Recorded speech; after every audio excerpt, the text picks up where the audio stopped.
At the beginning of June 2015, ILSR released its Public Rooftop Revolution report, which described how cities across the nation could put the shine on municipal rooftops with more than 5,000 megawatts of solar. That 5,000 megawatts is as much as 1/4 of all solar installed on the U.S. to date, and many cities could install solar for little or no upfront cash. The energy savings would allow cities to redirect millions to other public goods. ILSR's Director of Democratic Energy, John Farrell, presented the report's findings in a webinar hosted by Applied Solutions on June 9, 2015.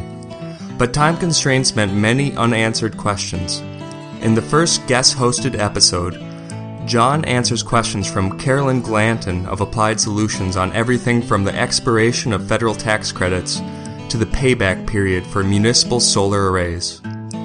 This is Local Energy Rules, a podcast sharing powerful stories about local renewable energy.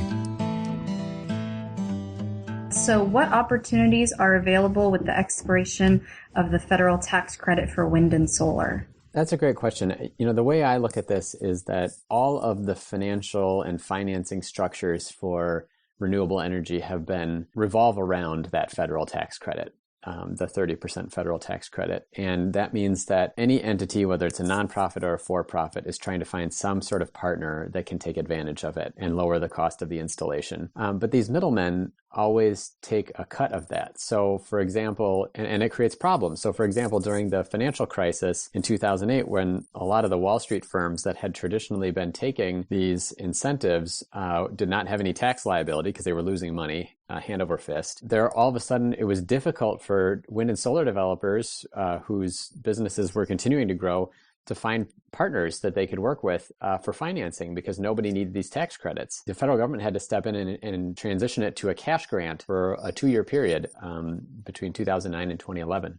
What I see there then with that background is that the expiration of the tax credits is going to give us a chance to look at financing tools that don't involve those middlemen, that there might be institutional investors that, for example, that have that expect lower returns than Wall Street firms that will be willing to lend money at lower interest rates and lower project costs. And I think there's already some evidence from numbers that I've crunched, for example, that suggests that we could cover the loss of at least one of those tax incentives, the tax credit or the depreciation, simply with lower financing costs in the near term. So there might be some really good opportunities, I think, to expand lower cost financing and make it much more accessible to a whole bunch of different entities. Well, that's great to know that just because the federal tax credit is expiring, that there still are other opportunities out there.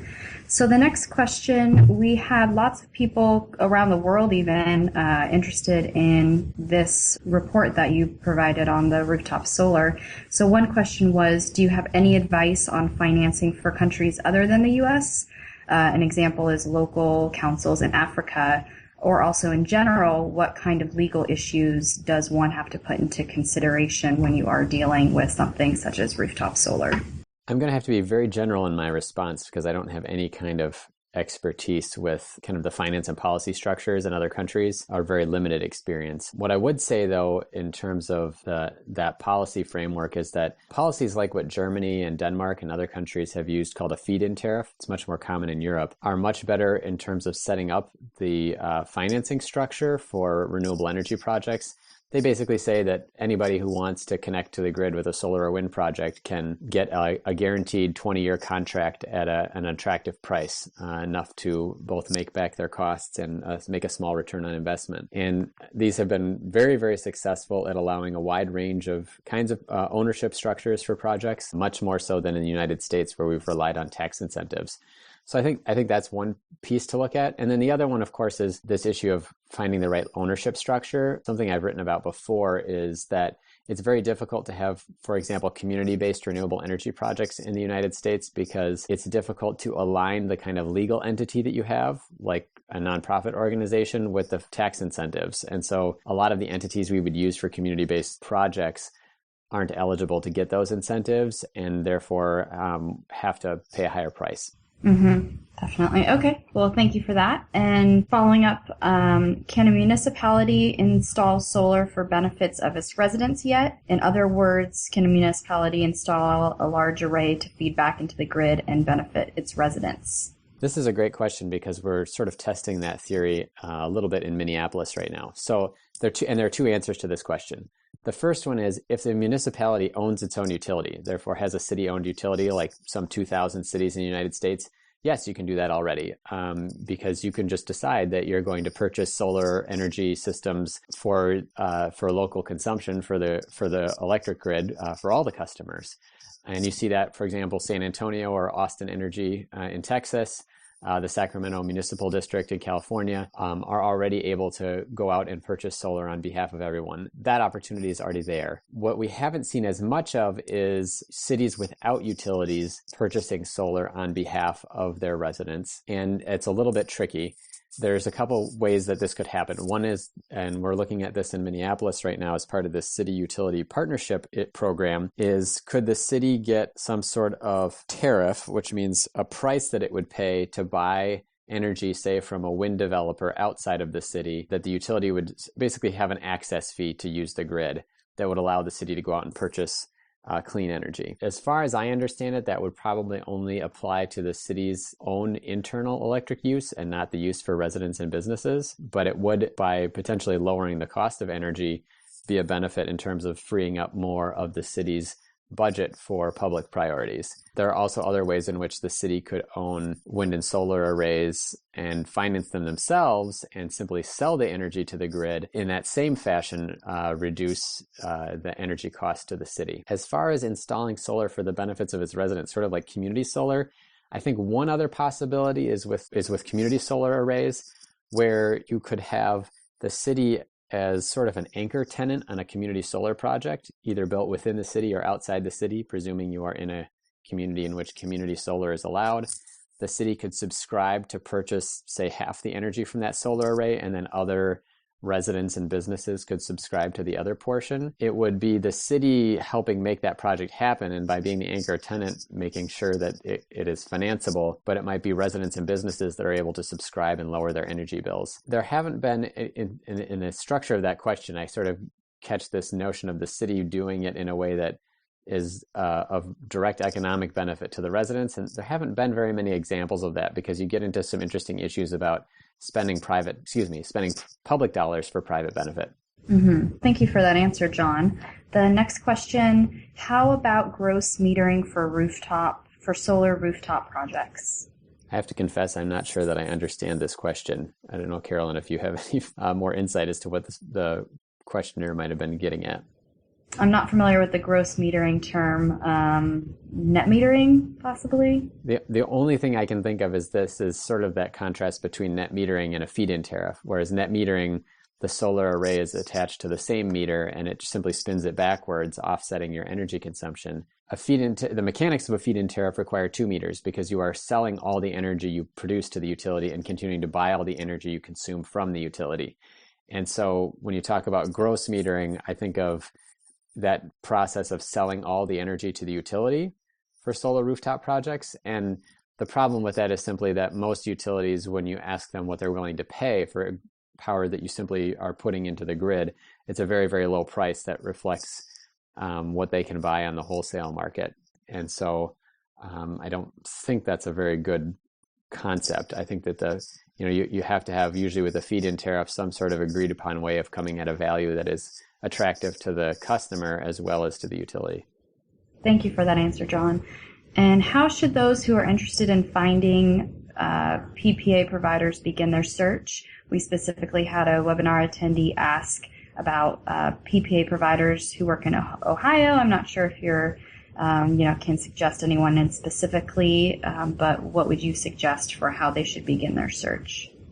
That's a tough question. I mean, quite frankly, I can only think of this in the context of what I would do, which is I would get on Google and start looking for somebody who could sell me solar in Ohio or wherever it is that I live.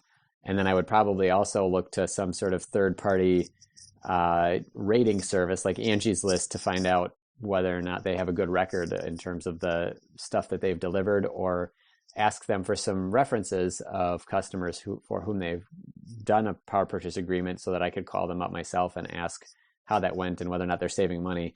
That's actually a fairly important issue. I just finished a conversation with someone from the Sacramento Municipal Utility this morning, and they have done some surveys of their electric customers about the power purchase and leasing contracts that they've signed, and said that only about 20% of them, in the admittedly small sample size that they had, were actually saving money with these lease and power purchase agreements. And so it is a rather important issue to make sure that you've done your homework and found the right person that will actually result in you saving money on your energy bill, if in fact that's your primary motivation.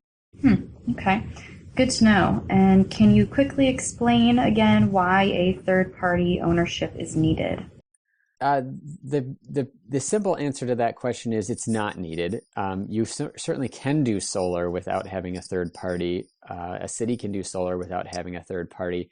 It's just that especially given the structure of our financial incentives for solar it's just given that the structure of the financial incentives for solar make it a lot easier if you have a third party. Like I've mentioned many times, the federal tax incentives aren't available to cities that are tax exempt. And so it's only through a third party that they can access those incentives. And just second of all, that cities in particular are always having lots of different priorities competing for their budget dollars. And so a third party that can offer a zero money down opportunity for a city that is not on the capital budget or the operating budget is a very attractive thing for a city council that sees itself as cash strapped. Agreed. And a follow-up question to that, does Michigan have a third-party ownership agreement? I don't have the map in front of me, but I have published it on ILSR's website along with the Public Rooftop Revolution report, so I would just refer folks there. I believe Michigan does not allow the power purchase agreements. Okay. And how would the cash flows work under a PPA? Would the municipality have to pay anything up front? That's a great question. As I understand it, most power purchase agreements don't have an upfront charge. That's not to say that that's what somebody would offer you if you went out for a bid today. And then as far as the cash flows, it varies. The basic principle behind a power purchase agreement is that you will sign up a contract for a predictable energy cost over the next 15 to 20-year term. But it may mean that you pay a little bit more right now than you have been paying, but that you have a fixed price for 20 years. It might mean that you pay a little less than you're paying right now, but that there is an inflation adjustment in the amount that you pay on that agreement. And the savings, the presumed savings, come from the difference between that that inflation rate and the actual inflation rate in electricity prices. So say, for example, your power purchase contract will go up by 1% per year, and you anticipate electricity prices to rise 3% per year. So that difference between 1 and 3% is additional savings. But nobody really knows what's going to happen to electricity prices over the next 15 to 20 years. They have been trending up very sharply over the past decade, 4 to 5% per year. But that's not a guarantee that it will continue that way. Okay, thank you, John. The next question comes from Bosnia. Can you please explain in short steps how you investigate buildings' potential for solar? I can say nothing at all about the particular situation in Bosnia, but obviously I think one of the first things that you need to do is, with any kind of project for a building, is go out and get a bid from somebody who knows what they're talking about. So find solar installers, find contractors who have done this work before, who you feel like are credible, and have them give you a quote. Have them come and talk to you about the opportunity. That's what I did for my own home. Somebody came out, they looked at my house, they said, there's basically nowhere we can put solar on here. Your garage looks good. We're going to get up on your garage and test to see how much it's in the sun over the course of a given year with a little measuring tool that they have. We're going to measure it. We're going to look at the structural beams underneath it and make sure that it's able to bear the weight of a solar installation. We're going to look at where your meter is and where we would do that. So all of those things obviously are going to be involved with any building, and I'd say find an expert as your first step. Okay, good to know. Thanks, John. And next question, can you discuss transaction cost basis by type of method and if or how it has changed over time?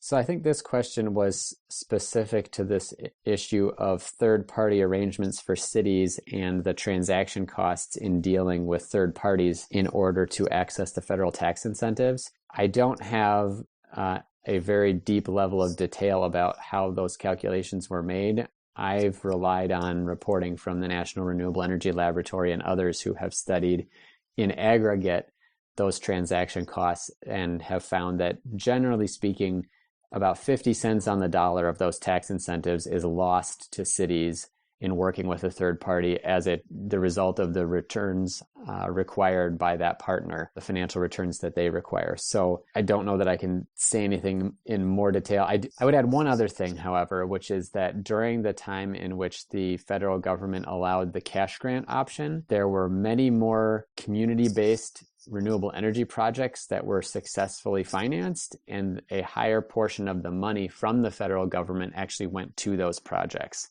There is a distinction in terms of the way that we provide that incentive, and if we give it as cash instead of as a tax benefit, we can get more of that money to the ultimate customer because it doesn't require partnerships with these tax entities. I can't get into more detail than that. Okay, and maybe a follow-up question to that. Why is there no transaction cost for the private sector? Don't they also have to pay legal fees and other costs? That's a good question. The transaction costs that I was specifically talking about were for the city to have to partner with a private entity in order to access tax incentives. And a private entity like a small business or an IKEA or whoever else wants to go out and do solar may have a tax appetite that they can offset with the tax incentives themselves that don't require a third party. And so I wasn't speaking specifically to the transaction costs writ large for installing solar, of which, legal fees and permitting and whatever would all be a part, but simply the transaction cost to access the tax incentives, which really only applies to non-taxable entities like cities. Okay. Thanks, John. And a specific question, have you worked with the Tennessee Valley Authority with installing a solar array? This is an easy one. No. And why don't municipalities set incentives for private citizens to use their roofs to generate solar power? The potential could be far larger. Is that correct? Well, that's kind of a complicated question. There are a lot of different ways that municipalities could encourage people to do solar. You certainly could throw money at it by giving people incentives to install solar, but then you're essentially competing with other public priorities. So who's to say that a dollar spent getting a private individual to put solar on their roof for their private benefit is better than spending a dollar on road maintenance or libraries? So that kind of question is always going to be a big debate at cities, and one reason why cities haven't often put their own money up to incentivize the installation of solar. I think the sort of bigger question might be, what is it that cities can do and why haven't they done everything they can to encourage private sector development? And that gets into that issue that we talked about a little bit in the presentation previously about permitting and licensing rules and other ways that the city's own rules and regulations impact the private market for solar development. And there's certainly plenty of evidence. Vote Solar has done some remarkable work, and others in cataloging and mapping out where there are leading cities in terms of reducing those costs and what are the best practices. In the interview I had with Brent Sloan from Sacramento Municipal Utility this morning, he talked about how they went out. This is a municipal utility, mind you. They serve seven different jurisdictions in their service territory. And when they were interested in doing solar, they went out and talked to all 7 of those jurisdictions and said, here's our standard package for solar that we're going to install. Can you work with us on minimizing the costs to our customers from permitting and from those other things? So there certainly are opportunities for cities to make solar more economical and realize that greater potential that exists on their rooftops of the residents and businesses in their city. But using their general fund dollars to subsidize those installations is generally not seen as an appropriate use of city funds relative to many other city priorities. Okay. And what would you say is the typical payback period for a municipality on a project that they might install? If there was a typical city, I could give you a typical answer, but I think it really, as we highlighted in the Public Rooftop Revolution report, the 5 featured cities we have, you have such variation in 2 really key factors. One is, how good is your solar resource? So Lancaster, California gets something like 30% more kilowatt hours out of a similarly sized solar array than, for example, Kansas City, Missouri in a given year. And so your solar resource matters a huge amount in terms of, because the more solar you produce, obviously, the more cost you're going to offset. from the same size solar array. And then the second factor is what's the cost to buy electricity? What's the cost that you're offsetting with that solar installation? And so, you have in New Bedford, Massachusetts, for example, utility rates between 15 and 20 cents a kilowatt hour. On the other hand, in Kansas City, you're offsetting utility costs or utility electricity prices of more like 8 to 9 cents a kilowatt hour. There's just an awful lot of variation. In some of those very sunny places with high electricity prices, the payback period could be as low as 5 years. And in some of those other places, it might be more like 20 to 25. Great, thanks. So next question. In California, you mentioned the ability to aggregate net energy metering accounts. Do you happen to know the size limitation of the aggregated virtual net energy metering for California and specifically PG&E? No, I don't know much about those aggregation limits. It's an interesting point because somebody followed up with me about Virginia specifically after we published the report because we had talked about the power purchase agreement model being legal in Virginia. And they said, actually, at the state level, there's a 50 megawatt cap total on all for the amount of capacity allowed to be installed that is contracted under a power purchase agreement. So those kinds of state level details are simply more than we had the time to be able to investigate all of. And so in other words, no, I don't know the answer to the question about California, nor specifically for PG&E. All right, thanks, John. And so final question. During the webinar, you mentioned that bureaucracy can be a barrier to rooftop solar. A listener who comes from such a bureaucracy wonders if you're suggesting an alternative structure to bypass this problem and implement the programs, or do you have any suggestions on working through the bureaucracy? No, I can't say that you're really going to be able to go around the bureaucracy. I mean, that's a core piece of the functioning of a city, which has so many different responsibilities that have to be dealt with at the same time. You simply have to have different departments and specializations, and sometimes there's not a lot of overlap between those different silos, and yet solar cuts across them, and that can make it challenging.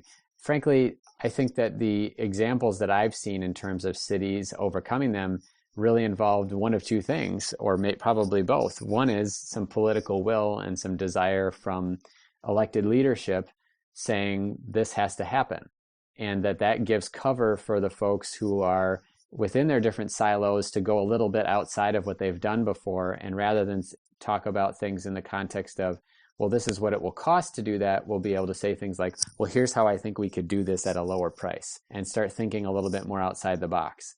And the second thing, of course, is simply having conversations among all the different people who are involved. So, between the folks who license installers of solar and the folks who do permitting for solar and the building permit folks and the inspectors and all those different folks, and getting them to sit down and say, okay, well, when we have a solar installation, what is it that we're doing right now? How many times are we going to visit the property? How many times are we going to look at that solar array? And is there something that we could do different that would be more efficient from the city's perspective, but also for the customer's perspective? And would that allow us to lower the price?